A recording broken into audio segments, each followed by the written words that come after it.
இப்படிதான் வருது, ஏன் இந்த மாதம் ஏன் எப்படி வருதுன்னு எங்களுக்கே தெரியல.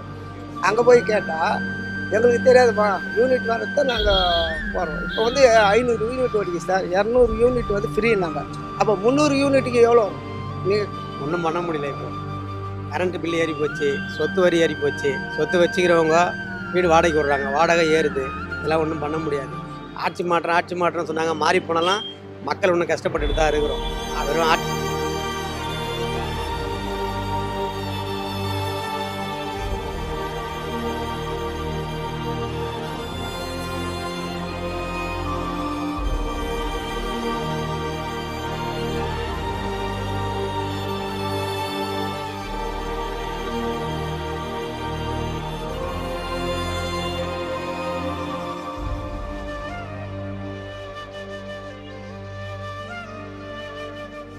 ஒழுங்கா ஆட்சி நடத்திருந்தீங்கன்னா பெண்கள் பாதுகாப்பு ஒழுங்கா இருந்திருக்கும், சட்டம் ஒழுங்கு சரியா இருந்திருக்கும்.